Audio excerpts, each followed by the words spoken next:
Hello, I'm Dan. Welcome back to Vinyl Fury. Yeah, it's been a while, the usual, yada yada yada. Um, it's been a few months since the last one, and I only have a small stack of records, but I do have them. So here I am. Let's do this. The first one I just got. It's the most recent release that I've purchased. This is the new Beck. It's called Colors. And this is the indie store exclusive on yellow vinyl, which I really like. And it's Preston Palace. And it's a nice pressing. It's especially for the normal retail price that I've seen. It's very much worth it. The lacquer was cut by Chris Bellman over at Bernie Grunman Mastering, which is always a good sign. The album sounded good to me. The music is and will be divisive for Beck fans, especially coming off of Morning Phase, which is more the Beck that I gravitate towards. Sea Change and even Mutations before that. I'm still waiting for the repress of that one. But this is more of the upbeat and pop-oriented Beck, and probably the most so that he's ever been. The most deliberate pop sound I think that he's had, especially in the modern context. It's very upbeat and very catchy and mostly electronic. But I only heard a little bit of it before I actually purchased the record. I was just in the record store the other day and came across it, and I just decided to go for it. I figure it's Beck. It's a pretty safe bet that whatever it is, it's going to be good. So a lot of people are not into it, that are more attracted to the to a different Beck sound. But despite all that, I really enjoyed it. I found myself grooving to it. It is a loud record, not a surprise really, especially with this type of music. But the vinyl still sounded quite good. There's maybe a little bit of intergroove distortion I noticed on side A. I don't think I noticed it as much on the second side. I've only listened to it once, but I think I'm going to listen to it again today. I like it.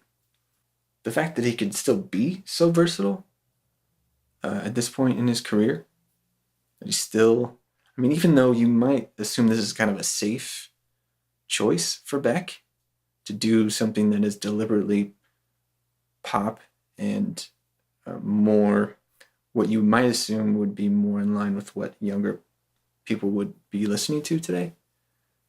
I don't think it quite is. I don't think the younger people are going to be as into it as they are the music that is like this out there. So I think it's actually kind of a risk for him to do, especially after winning a Grammy for the sound of Morning Phase. But I say check it out. There's several tracks that have released as singles before this record came out, and there's several videos too. And I found it for less than $20. I think that's pretty normal. It's a quality record on vinyl, so I would say check it out. Another fairly recent release is the new Mogwai album, Every Country's Son. I was looking forward to this. The last album was very synth-driven album. I think it was a companion to a film, if I'm not mistaken. And this is a more Mogwai rock band, post-rock type of album, which I think most fans prefer. And this one is, I guess, a more limited edition of clear vinyl. It's a double LP. And it was more expensive to get on clear, a few dollars more. And for some reason I went for that. Probably shouldn't have. I think I was assuming that clear vinyl would be possibly a cleaner sound, but there was several instances of noise that I'm not sure what to attribute to. I wish I still had that record cleaning machine that I was borrowing for a while, but it just could be surface noise that's just going to be there. But yeah, I would probably go with Black anyway. But great album. Kind of throwing back to like the Young Team and Rock Action records, which I really like. So yeah, new Mogwai, still good Mogwai. No, the new one that I ordered on Amazon because it was very inexpensive.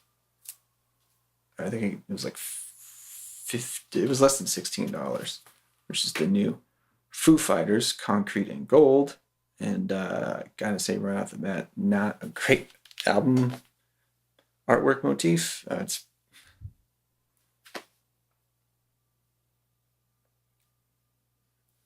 just pretty whatever, I guess. It is a gatefold. The artwork inside is much better. It's a double LP, also cut by Chris Bellman, and I think it was Preston Palace, although I don't see it in the dead wax. But the fourth side is etched, and it's really just a waste of space. It just says bangingontheceiling.com, which is something that they were kind of leading up to before the record came out, and it was kind of a secret as to what it is. And it's just sheet music for the album, so not that big a deal. Definitely not worth etching on the record. That definitely could have been either utilized for the music or something much cooler looking. I don't know, but the pressing's fine, and the album is fine. I like a lot of the songs. I really enjoyed the first song that came out as a single called Run. I thought the video was cool. They've typically made pretty cool videos. The sound of the album, though, I hear what they were going for, but I think they went too far with the grittiness of it. They got this like big pop producer who works with like Pink and Adele and like big pop records, and I can appreciate the thought process there of melding that type of production with a big rock record, and in some ways it works, but it sounds like either it sounds like in the mix they were using a lot of saturation and to get like this gritty tone, but it really is too much, especially on a lot of the vocal tracks. And then as a whole, the high end is really carved off and kind of sucked in. So it's a lot of low and mid range. So there's really no brightness to it, which some of these tracks would really benefit from having more of that high end air. So I think that was misguided for the overall sound of the record. And a lot of these songs I think would be more enjoyable had that not been the approach. But overall, I do like the record. I like a lot of the different things that they tried to do. It's definitely more enjoyable than Sonic Highways was, and certainly more cohesive. And I listened to it twice, and speakers and headphones, and sometimes I'm just like, man, just too much on the grit. So, and I don't know if there's much of a difference between the digital and vinyl. The thing is, you might say it sounds too compressed because of that type of sound that it has, but it's actually more dynamic, way more dynamic than the EP that they put out. What was it, a year and a half ago or something? Saint Cecilia. That thing was massive. It's one of the loudest releases I've heard in some time. You look at the waveforms, and it's the definition of brick wall. And this is much more dynamic than that. Some songs go from like, pretty quiet to banging, which is great, but not looking at the whole picture. You might think it sounds like that because it's too compressed, which actually isn't the case. So an interesting final product. I think I would like the album more had it not, were it not for the type of production value it has. But I do enjoy a lot of the songs.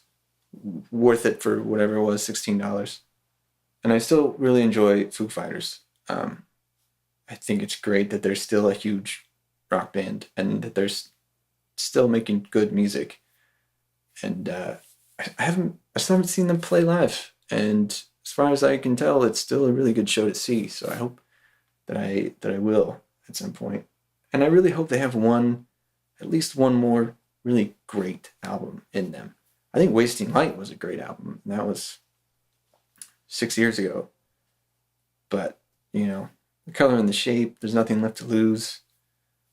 Those are great albums. And they've had great songs, the last 15 years. But I really hope that they have one more great one in them before. I mean, it seems like they'll still be around for quite some time, but we'll see how great they continue to be. Anyway, moving on.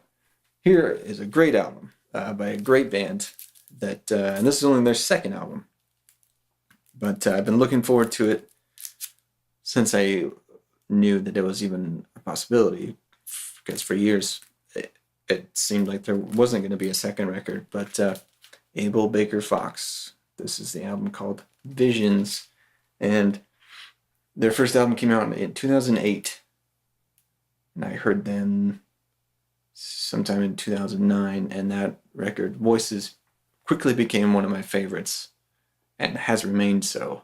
I really enjoy it. It's a post-rock sound and alternative rock akin to the bands that these members come from, like the Casket Lottery and Small Brown Bike and stuff like Sparta. And it's a sound that I really, really enjoy. And when the vocalist of this band sent me a care package of an amazing package of the test pressing for that record, along with several of the variants that I didn't have, and among other things, I made a video for that. And he also wrote me a note in there, and this was 3 years ago, I think, that LB2 would be coming. So ever since then, I've been really looking forward to it. And it finally came out. This is the limited pressing from Arctic Rodeo in Germany. And there's 200 of these with this limited edition art print silkscreen, which is very cool. And this special colored purple marble vinyl, which I think matches the art motif pretty well. These prints are also numbered, and it looks like 64 and of 215, and signed by the artist, which is awesome. And it is not a drastically different sound from the first record. It's pretty much right in line with it. And they recorded it with Jay Robbins from Jawbox fame. And I think it sounds great. The vinyl pressing is great. There's a US pressing that's on red vinyl, I believe, from No Sleep Records. I think I'll probably have to get that one as well. I try not to do the multiples, the variants anymore, but for this band, I mean, I have every version of their first record. So at least one variant I might go for. So stoked that is finally in the world, and I've listened to it several times, and I really, really enjoy it. Abel Baker Fox is just an awesome band, and I really encourage you to check them out. I'm only actually halfway through, but I have rambled enough that I think it'd be appropriate to go ahead and cut it off here and make another video.